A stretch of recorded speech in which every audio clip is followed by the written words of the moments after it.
உறவுகள் அனைவருக்கும் அன்பான வணக்கங்கள். முத்து மீனா வந்துட்டு யார் என்ன தீங்கு செஞ்சாலும் மற்றவங்களுக்கு வந்து நல்லதே நினச்சிட்டு இருக்காங்க இது வரைக்குமே. ஸோ இந்த கேரக்டர் அவங்க யார் யாருக்கெல்லாம் பிடிச்சிருக்கோ அவங்க எல்லாமே மறக்காமல் நம்மளோட சேனலையும் சப்ஸ்கிரைப் பண்ணிக்கோங்க. வீடியோக்கு சின்னதாக லைக்கை மட்டும் கொடுங்க. ஸோ இப்போ கதைக்குள்ளே வரலாம். கதைப்படி பார்த்தோம் அப்படின்னா ஏற்கனவே நடந்துட்டு இருந்த மாதிரி அவர் போய் டேரெக்டாகவே சீதாவையும் மீனாவையும் கூட்டிகிட்டு போயிட்டு லைவாகவே அவங்கள மாட்டி விட்டுறாரு. கால்லே வந்துட்டு பேசி ஸோ எல்லாத்தையுமே அவங்க கேட்டுட்டு கார்லேருந்து இறங்கி வராங்க. வந்த உடனே அருணுக்கு வந்துட்டு ரொம்பவும் ஷாக் ஆகிடுது. அப்படியே திருன்னு முழிக்கிறாரு.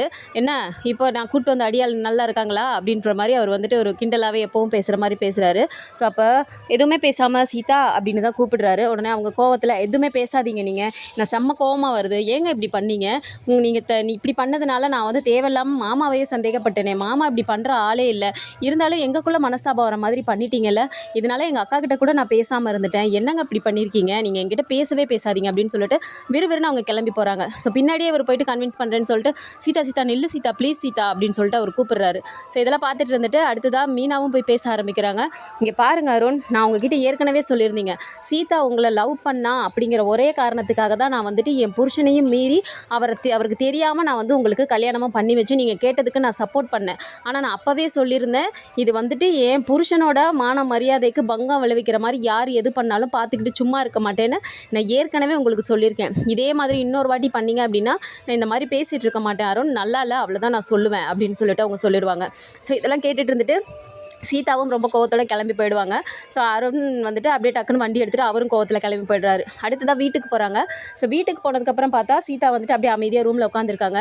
அருண் போய்ட்டு அப்படியே சைலண்ட்டாக நிற்கிறாரு. போய்ட்டு சீதா ப்ளீஸ் சீதா அப்படின்னோடனே என்கிட்ட பேசுகிற வேலையை வச்சுக்காதீங்க, உங்களோட வேலையில் வந்துட்டு எவ்வளோ நேர்மையாக நீங்கள் இருக்கீங்க அப்படிங்கிறதுக்காக தான் நான் உங்களை லவ் பண்ணேனே, ஆனால் வாழ்க்கையில் வந்துட்டு இப்படி நேர்மையே இல்லாமல் இருக்கீங்களே, எனக்கு சுத்தமாக பிடிக்கல, என் அக்கா மாமாக்கிட்டே வந்துட்டு இப்படி பண்ணிட்டீங்களே, இன்னும் நீங்கள் என்னென்னலாம் பண்ண மாட்டீங்க அப்படிங்கிற மாதிரி அவங்க திட்டுறாங்க.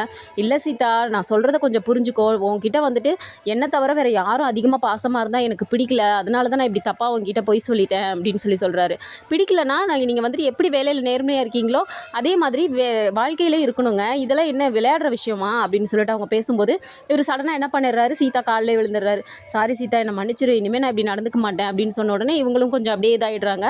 சரி ஓகேங்க, இனிமேல் இந்த மாதிரிலாம் பண்ணாதீங்க அப்படின்னு சொல்லிட்டு அவங்க ரெண்டு பேரும் ஹக் பண்ணிக்கிறாங்க. ஸோ அப்போ என்ன நினைக்கிறாரு அருண் அப்படின்னா, முத்து இந்த விஷயத்தில் நீ தப்பிச்சிட்ட, ஆனால் நிரந்தரமாக உன்னை வந்துட்டு சீதா கூடயும் அவங்க இந்த குடும்பத்தோடையே இருந்து நான் உன்னை வந்துட்டு விலக்கி வைக்கிறேன்னா இல்லையான்னு பாரு அப்படிங்கிற மாதிரி அவர் சொல்கிறாரு. ஸோ இந்த கேப்பில் என்ன நடக்குதுன்னா, சீதா வந்துட்டு தனியாக நிற்கும்போது மாமா சாரி மாமா, என்னை கோச்சிக்காதீங்க, நான் தெரியாமல் இப்படி உங்ககிட்ட இப்படி நடந்துக்கிட்டேன், அக்கா கிட்டேயும் தப்பாக நடந்துக்கிட்டேன், சாரி அப்படின்னு சொல்கிறாங்க.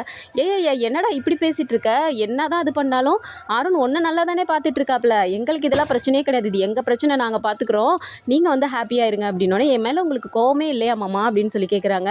ஓ மேலே நான் எதுக்கு நான் கோவப்படணும், நீ வந்து மீனாக்கு மட்டும் தங்கச்சி இல்லை, எனக்கும் தங்கச்சி தான், நான் வந்துட்டு என் குடும்பத்தில் ஒருத்தியாக தான் உன்னை பார்க்குறேன், அதே மாதிரி உன் குடும்பத்தில் என்னன்னாலும் நான் வந்துட்டு உங்களை வந்து பிரிச்சே பார்க்கல அப்படிங்கிற மாதிரி முத்து பேசுகிறாரு. ஸோ இதை பார்த்துட்டு மீனா என்ன சொல்கிறாங்க, எப்படிங்க நீங்கள் இப்படி இருக்கீங்க, உங்களை ஒவ்வொரு நாளும் பார்க்க எனக்கு ஒவ்வொரு புதுசாக தெரியுறீங்க அப்படின்னு.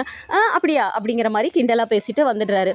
ஸோ அடுத்ததாக வீட்டுக்கு வந்ததுக்கப்புறம் லிவிங் ரூமில் வந்துட்டு எல்லாருமே உட்காந்து பேசிகிட்டு இருக்காங்க. அண்ணாமலை, விஜயா, ஸ்ருதி, அப்புறம் எல்லாருமே ரவி எல்லாருமே இருக்காங்க. அப்போ ரோஹிணி நின்றுட்டு இருக்காங்க. மனோஜ் வந்துட்டு அந்த நாய் கடிச்ச மேட்டரை வச்சுட்டு அவர் அந்த டாக் அந்த ஓனருக்கு கால் பண்ணி பேசணும் அப்படிங்கிற மாதிரியே பேசிட்டு உட்காந்துருக்காரு. அந்த டைம் பார்த்தா திடீர்னு வந்துட்டு மீனாக்கு வந்து வாமிட் வர மாதிரி பண்ணுறாங்க. ஸோ உடனே முத்து போய் வேகமாக அப்படி தலையை பிடிச்சிட்டு மீனா என்னாச்சு, ஏன் இப்படி பண்ணுற, என்னாச்சு, இன்னும் காய்ச்சல் உனக்கு குறையிலையா அப்படின்னு சொல்லிட்டு கேட்கும்போது எல்லோரும் ஷாக்காக பார்க்குறாங்க. இல்லைங்க அதெல்லாம் ஒன்றும் இல்லை, ஒரு மாதிரி இருக்குது, ஒமட்டுற மாதிரி இருக்குது அப்படின்னு சொல்கிறாங்க. உடனே ஸ்ருதி என்ன சொல்கிறாங்க, ஓ குட் நியூஸா, சூப்பர் அப்படின்னு சொல்கிறாங்க.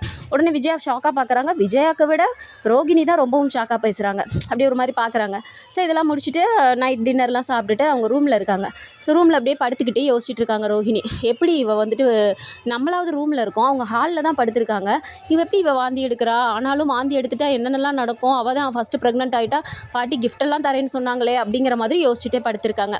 ஸோ திடீர்னு பார்த்தா பாட்டி உள்ளே என்ட்ரி கொடுக்குறாங்க வீட்டுக்கு. அண்ணாமலை அப்படின்ட்டே வராங்க.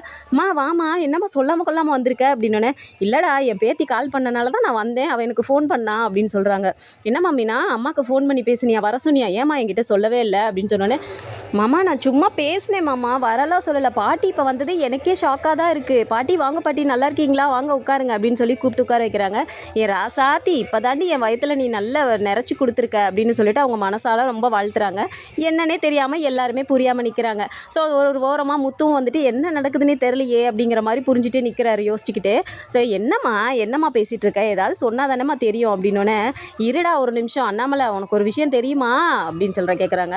என்னம்மா அப்படின்னோடனே, நம்ம வீட்டுக்கு எனக்கு கொள்ளு பேரன் வரப்போகிறான்டா, நீ தாத்தா வாய்த்த அப்படிங்கிறாங்க. அம்மா என்னம்மா சொல்கிற, யாருமா அப்படின்னோடனே இவங்க டக்குன்னு வந்து ரோஹிணியை தான் பார்ப்பாங்க, விஜயா.